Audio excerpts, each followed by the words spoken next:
Alors, quelles peuvent être les causes du TDAH? Donc, l'âge de diagnostic pour le TDAH, donc, comme je disais, ça peut être avant 6 ans, c'est compliqué. Ça devient un peu plus faisable à partir de 6 ans. Mais comme je le disais, parfois, avant 6 ans, on a des enfants qui ont une telle hyperactivité envahissante, qui a de telles conséquences au niveau scolaire, au niveau même de leurs relations sociales, au niveau du fonctionnement à la maison, que parfois, on peut être amené à poser un diagnostic de TDAH avec hyperactivité avant 6 ans, en fait, hein, vers 4, 5 ans, 3 ans, on peut déjà même parler de fortes suspicions. Mais attention, c'est des cas assez extrêmes. Il me semble que l'âge moyen de diagnostic du TDAH est autour de 10-11 ans. Alors, c'est aussi lié au fait que peut-être que si les gens avaient plus facilement accès aux équipes qui permettent de poser les diagnostics, avaient plus facilement accès au bilan, peut-être que les diagnostics seraient plus précoces. Mais en tout cas, c'est quand même un diagnostic qui est compliqué, surtout quand l'hyperactivité n'est pas majeure et pas à l'avant du tableau. C'est un diagnostic, c'est compliqué de le faire avant 6 ans. On a peu de tests qui existent avant 6 ans, parce que finalement, on a on a une grande variabilité et les choses bougent beaucoup entre 3 et 6 ans, donc c'est compliqué de mesurer s'il y a des déficits attentionnels, exécutifs avant 6 ans. Mais parfois simplement sur la base des symptômes comportementaux, donc les symptômes qu'on a vus du TDAH, voilà, un enfant qui va beaucoup bouger, qui se lève tout le temps, qui court et qui grimpe partout, qui a du mal à rester assis, qui parle, qui est hyper bavard, qui coupe la parole, qui est impatient, qui veut tout de suite. Parfois, ces enfants-là, c'est tellement envahissant ces symptômes qu'on est amené à poser le diagnostic alors qu'ils n'ont que 4-5 ans. Donc, c'est bien sûr à chaque fois dépendant de la situation.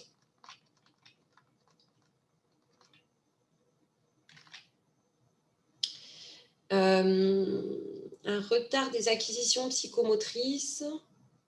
Donc, je ne sais pas trop ce que vous sous-entendiez, Monsieur Gritli, mais c'est vrai que dans un bilan psychomoteur, on peut déjà voir en fait les signes du TDAH avec des problèmes de régulation tonique, de retard d'acquisition motrice, voilà, c'est des questions on peut en percevoir des signes sur des bilans psychomoteurs avec des possibilités de prise en charge. L'idée aussi, c'est de pas, du coup, de proposer là un suivi, par exemple, au niveau psychomoteur, sans qu'on soit allé poser pour l'instant strictement le diagnostic. Donc, on peut mettre en place des choses et suspecter le TDAH et puis voir comment les choses évoluent. Mais parfois, ça peut se voir sur des retards d'acquisition psychomotrice, mais qui sont liés, c'est ce qu'on disait ce matin au niveau dyspraxie.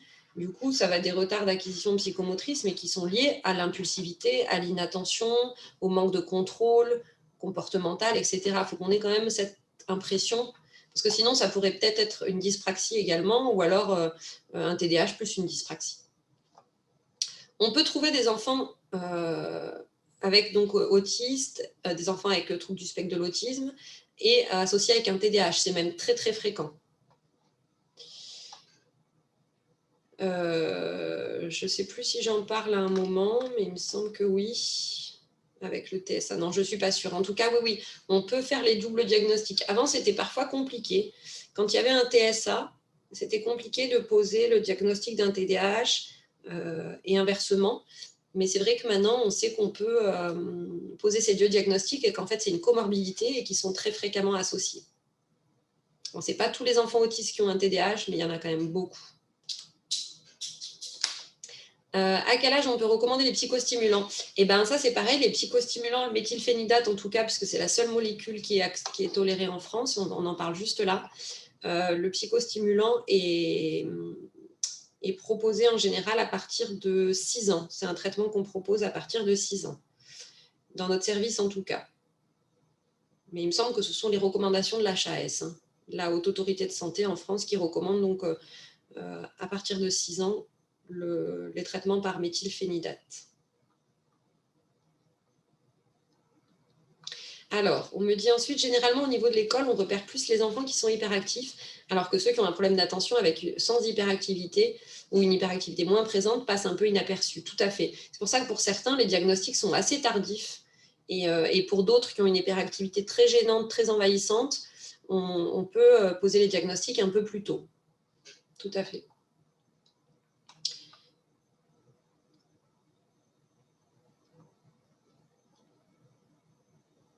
Et il y a des interventions communes dans l'autisme et les troubles 10, oui. Et entre le TDAH et le TSA, par exemple, le TDAH peut amener à des problèmes de socialisation. Si vous êtes trop impulsif, si vous dites tout le temps ce que vous pensez,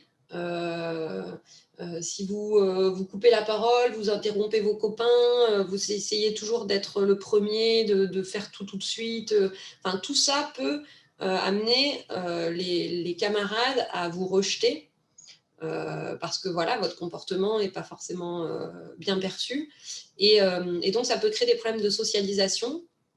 Les enfants peuvent avoir du mal à prendre en compte l'autre parce qu'ils ne laissent pas le temps à leur attention de se porter là-dessus. Ce n'est pas qu'ils n'en ont pas la capacité, mais c'est plutôt les problèmes de contrôle et d'attention qui font ça.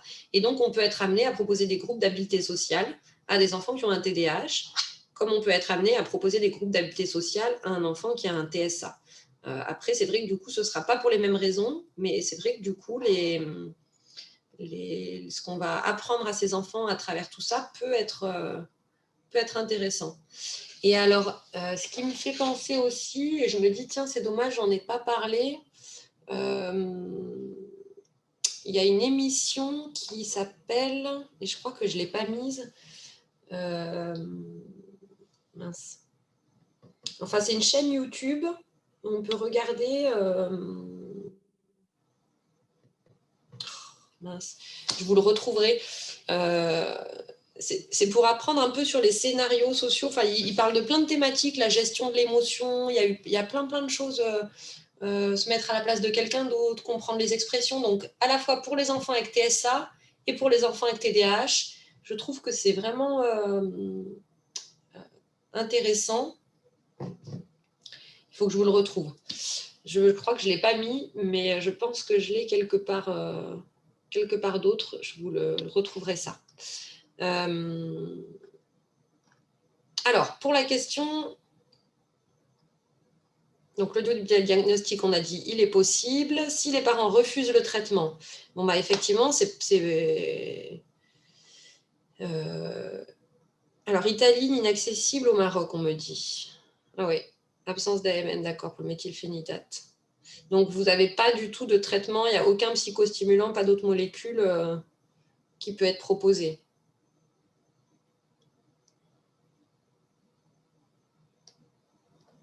Ouais, donc il n'y a rien de... Donc c'est vrai que bon, il y a des pays où il y a plusieurs molécules, plusieurs types de psychostimulants. Nous en France, on n'a que le méthylphénidate et visiblement au Maroc, vous n'avez aucun des psychostimulants qui est. Oh, mais le Risperdal, c'est pas du tout, il sert pas du tout à la même chose, quoi. Le Risperdal, on est vraiment là sur, c'est pas du tout un psychostimulant, il n'est pas conseillé dans le traitement du TDAH. C'est vrai que parfois il est donné aux enfants avec TDAH pour le côté gestion des émotions, il me semble, mais ouais, tout ça, on n'est pas dans la catégorie des psychostimulants, hein. Du coup, voilà, c'est... Bon, après, voilà, je ne suis pas spécialiste au niveau médicaments. Je pensais vraiment qu'il y avait le méthylphénidate au Maroc, comme ici. Donc, je ne pourrais pas vous donner de précision sur ces autres traitements. Mais c'est vrai qu'en tout cas, le traitement par psychostimulant, bah, c'est un des traitements les plus efficaces. Donc, ça fonctionne bien. On sait que ça marche bien et que c'est ce qui marche le mieux. Parmi toutes les solutions thérapeutiques, que ce soit des solutions en termes d'intervention, des solutions auprès des parents, des interventions, des entraînements, etc., c'est sûr que le psychostimulant est ce qui fonctionne le mieux.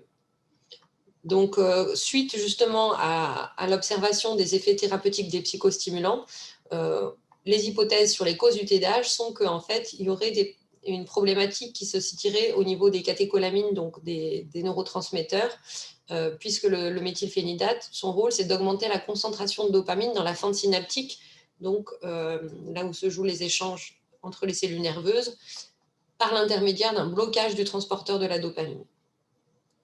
Donc visiblement, il y aurait des problèmes de concentration en dopamine.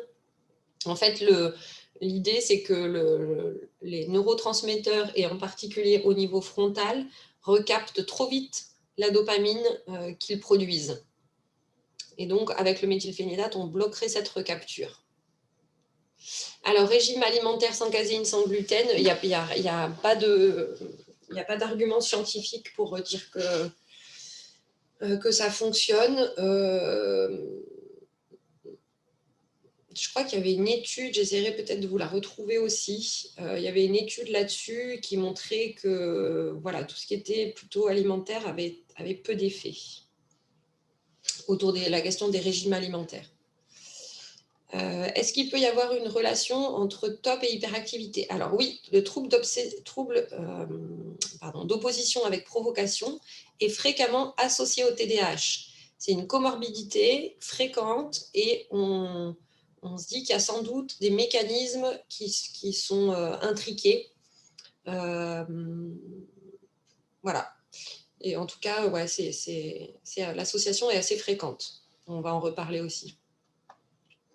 Les critères d'indication pour le méthylphénidate. Est-ce que c'est un traitement à vie? Alors, ce n'est pas un traitement à vie. Donc, les effets indésirables. C'est vrai que j'ai souvent des questions là-dessus dans les formations. À chaque fois, ça pose question, ce traitement. Alors, les indications pour prescrire le méthylphénidate, c'est quand les répercussions, évidemment, sont importantes au quotidien, que c'est envahissant, vraiment important. Mais bon, ça c'est le cas. À partir du moment où on pose le diagnostic de TDAH, c'est que c'est gênant, hein, donc voilà. Mais c'est vrai que des fois, il y a des parents, par exemple, qui sont très tolérants, les choses se passent bien à l'école, et donc on peut retarder un peu la mise en place du traitement. Le traitement aussi, il est conseillé de ne pas le mettre en première intention, c'est-à-dire qu'on conseille avant de mettre en place des prises en charge, par exemple en psychomotricité, en psychologie, en neuropsychologie. Et si ces prises en charge ne suffisent pas, on peut associer un psychostimulant. Ensuite, ce n'est pas un traitement qui est à vie, mais qui potentiellement pourrait l'être. En fait, l'évolution du TDAH, on va le voir, comme il s'agit d'un retard, une des hypothèses, c'est qu'il s'agit d'un retard de maturation. En fait, il y a une partie des enfants qui, en grandissant, voient leurs symptômes de TDAH disparaître. Alors, soit effectivement qu'il disparaît vraiment, c'est-à-dire que eux, la maturation préfrontale s'est poursuivie et donc finalement ils rattrapent leur père et ils se retrouvent sans plus de gêne, avec une fonction attentionnelle et exécutive qui marche beaucoup mieux.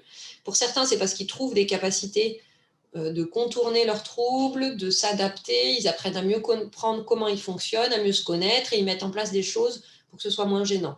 Et pour d'autres, ça va rester très gênant et en fait, malgré tous leurs efforts, les choses ne vont pas s'améliorer. Donc pour ces enfants-là, parfois le traitement se poursuit. Et en tout cas, souvent, le traitement, quand il est mis en place pendant l'école primaire, il va se poursuivre au collège.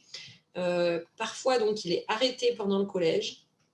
Mais souvent, quand il est arrêté pendant le collège, en fait, après, les parents demandent à le reprendre pour passer le brevet des collèges en 3e.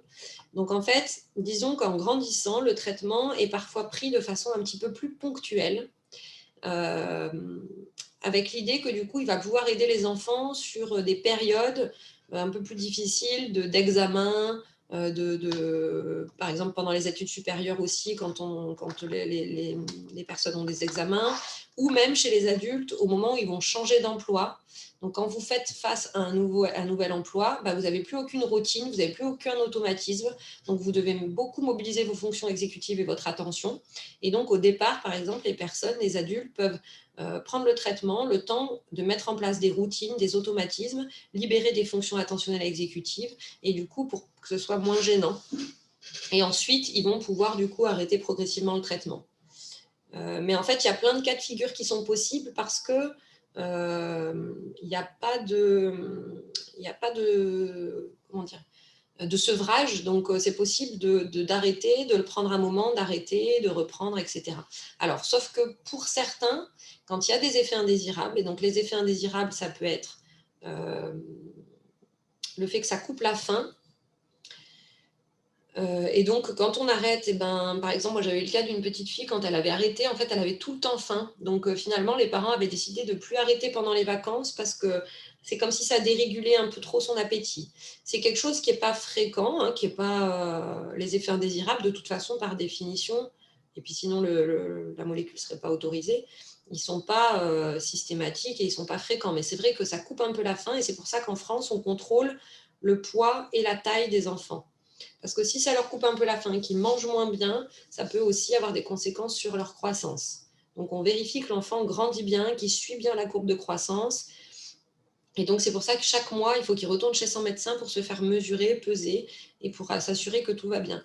L'autre effet indésirable, qui est parfois que transitoire aussi, des fois qu'au début, c'est que ça peut un peu empêcher de dormir, comme c'est un psychostimulant. Parfois le soir, les enfants, alors si le traitement est pris bien tôt dans la journée, ça, c'est moins le cas.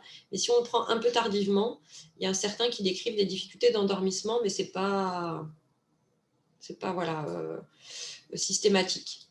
Et puis l'autre effet indésirable, c'est qu'on va surveiller tout ce qui est humeur, euh, humeur et anxiété. En fait, la plupart du temps, par rapport à l'anxiété, ce qu'on remarque, c'est que les enfants, avec le traitement, sont plus en réussite. Euh, donc, ils se concentrent mieux, ils contrôlent mieux leur comportement. Donc, en fait, comme ils voient que les choses s'améliorent et qu'ils sont plus en réussite à l'école, ils ont souvent plutôt l'anxiété qui diminue. Le traitement, de toute façon, ne va pas créer de l'anxiété. Mais si c'est un enfant qui est très anxieux déjà, ça peut augmenter un peu cette anxiété. Donc nous, comme je vous le disais, on remarque plutôt l'inverse, hein, c'est plutôt que ça va diminuer l'anxiété des enfants, mais parfois, dans certains cas, pour un enfant très anxieux, ça peut augmenter son anxiété. Donc moi, je sais que le médecin dans mon service, elle est réticente quand il y a une anxiété qui est importante, elle préfère pas donner le traitement, ou en tout cas, elle préfère laisser ça à un psychiatre, à un pédopsychiatre, alors qu'elle, elle est donc neuropédiatre. Donc, voilà, c'est tout ce qui est donc humeur, appétit et un peu sommeil qu'on contrôle et qui font partie des effets indésirables. Alors, est-ce que c'est plutôt indiqué pour l'hyperactivité ou pour le trouble attentionnel? C'est indiqué dans les deux cas. En fait, le psychostimulant, il agit sur l'attention et il agit sur le contrôle du comportement. Donc, du coup, comme on a cette fonction de filtre qui marche mieux, cette fonction de maintenir notre attention, d'être moins distrait par ce qui se passe autour, en fait, l'hyperactivité, elle est aussi liée à cette fonction de filtre qui marche pas très bien et qui fait que bah, du coup, on filtre pas, voilà, on filtre pas notre comportement, nos pensées, nos actions. Donc c'est un peu, dans tous les cas, c'est le même mécanisme vraiment attentionnel. Je pense vraiment très centré sur les fonctions attentionnelles, sur le filtre, sur la capacité de concentration, etc. Et donc, ça a un effet sur l'hyperactivité. Mais ce qui est central dans le psychostimulant, c'est l'effet sur l'attention, en fait. Donc, ça agit sur les deux et c'est indiqué, du coup, dans les deux cas. Alors, peut-on s'éloigner des médicaments et installer des programmes basés sur ce qui est comportemental ou les deux? Tout à fait. En fait, c'est ce que je vous disais, c'est de proposer un psychostimulant alors qu'on n'a jamais rien mis en place d'autre avant, c'est dommage. Le psychostimulant, c'est quand même un médicament, c'est pas anodin. Il y a éventuellement des effets indésirables, on surveille plein de choses. Donc, si on peut éviter le médicament, évidemment, on va d'abord voir s'il n'y a pas déjà des programmes, de la psychomotricité, comme je le disais, une prise en charge psychologique, neuropsychologique. Si tout ce type de programmes ne suffisent pas, si on a l'impression que bah oui, ça aide un peu l'enfant, mais quand même il est encore très très gêné dans son quotidien par son TDAH, à ce moment-là, on passe à la question du psychostimulant. Donc en deuxième intention, tout à fait. Nous, on le fait vraiment en deuxième intention. Après, nous, les enfants qui viennent nous voir dans le service, ils ont déjà fait plein de choses, ils ont un parcours déjà très difficile, donc c'est pour ça que nous, on le propose très souvent et que ça a des effets vraiment intéressants.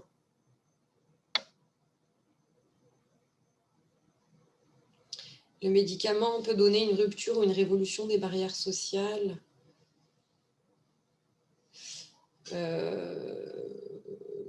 Je ne sais pas ce que vous voulez dire. Je vous laisse développer peut-être l'idée.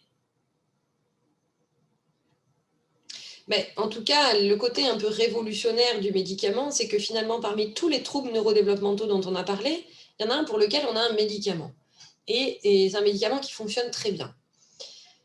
Donc, c'est vrai que il y a un côté un peu magique derrière ça, de dire, bah voilà, il suffit de prendre un médicament, puis les choses vont bien aller. Alors évidemment, c'est pas si simple, mais il y a quand même ce côté où, eh ben, c'est un peu comme, alors, ce que j'ai pas dit, c'est, j'allais dire, parce que c'est un peu comme une béquille ou des lunettes. Je pense que ça peut être une révolution, comme quand on a inventé les lunettes et que d'un coup, on avait myopie qui nous empêchait, qui nous créait un vrai handicap, et les lunettes ont permis de contourner ce handicap. Le psychostimulant, c'est un peu la même chose parce qu'il n'est pas là pour traiter, il n'est pas là pour guérir. Il est là pour,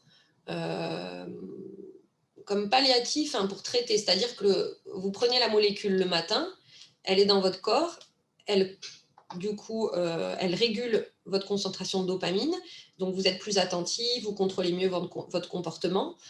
Et à la fin de la journée, au fur et à mesure de la journée, le corps va dégrader les molécules, donc elles disparaissent. Et en fin de journée, vous n'avez plus la molécule active. Et donc, votre comportement redevient ce qu'il était. Donc, c'est vraiment quelque chose qui est là pour contrer, pour contourner le problème, mais qui ne va pas guérir. Alors, même s'il y a des études qui, cependant, montrent que, en fait, un enfant qui a pris le traitement pendant toute son enfance, il est possible qu'il ait développé des circuits qui lui permettent d'être plus attentif sur du long terme, même quand il n'a plus le traitement. Et donc, finalement, il y aurait quand même un effet à long terme. Mais ça, c'est une idée qui est un petit peu récente. Enfin, j'en discutais avec un médecin l'autre jour qui me racontait ça, et je ne saurais pas vous détailler plus que ça, mais elle me disait peut-être que finalement, ça va au-delà d'un simple effet palliatif sur le coup. Donc, comme une prothèse, oui, voilà, comme une prothèse qui préserve les acquis de la rééducation, oui, peut-être aussi ça, peut-être que du coup, c'est ce que je voulais dire, enfin, c'est ce que le médecin voulait dire quand elle disait ça développe d'autres circuits qui ne se seraient pas développés sans le psychostimulant. Par exemple, aussi, parfois, les parents nous disent, mais est-ce que le psychostimulant va faire que les enfants avec un TDAH ont plus de tendance ensuite à développer des comportements addictifs aux drogues? Clairement, non. Les études, elles montrent plutôt le contraire. Elles montrent que quand les enfants TDAH ont été traités dans l'enfance par psychostimulants, il y a moins de comportements addictifs et avec des toxiques, contrairement à ceux qui n'ont pas été traités. Par contre, quand vous avez un TDAH, vous avez plus de risques à l'âge adulte de développer des comportements addictifs parce qu'il y a plus de comportements impulsifs, à risque, peut-être aussi parce que c'est des personnes qui vont chercher une sorte d'automédication face à leurs problématiques. Donc, on a plutôt l'effet inverse. Alors, on peut entamer la rééducation avant d'avoir des résultats du suivi de la psychomotricité ou bien du traitement. Vous voulez dire, est-ce qu'on peut mettre en place le traitement avant d'avoir des résultats? Franchement, en fait, il n'y a pas de règle a priori. C'est vrai que les recommandations, c'est plutôt, on met en place des rééducations, plutôt des méthodes d'intervention, donc rééducation, adaptation pédagogique à l'école, et si elles ne suffisent pas, on propose un traitement. Donc voilà, l'idée c'est que ce soit proposé en première intention. Mais parfois, dans certains cas, le médecin, par expérience, peut aussi décider de mettre en place le traitement rapidement parce qu'il va dire là, la forme est tellement sévère que même la psychomotricité, je vois que c'est tellement envahissant pour cet enfant qu'il ne va même pas pouvoir bénéficier de sa prise en charge en psychomotricité, par exemple, tellement il n'est pas disponible et avec de telles difficultés d'attention de contrôle exécutif. Et avec le traitement, il pourra bénéficier mieux de sa rééducation psychomotrique, en psychomotricité. Donc, ça peut être aussi de se dire on va mettre en place les deux. Alors, pas forcément en même temps, hein, ça peut être un peu décalé, mais parce qu'on sait que c'est la combinaison des deux qui va vraiment pouvoir aider cet enfant. Et voilà, ça va dépendre de l'expertise du médecin à ce niveau-là, de comment il analyse tout ce qui se passe pour l'enfant. Donc, effectivement, on traite les symptômes avec le traitement. Je ne sais pas si c'est ce que vous vouliez dire. Mais l'idée, c'est d'amoindrir les symptômes dans tous les cas, bien sûr.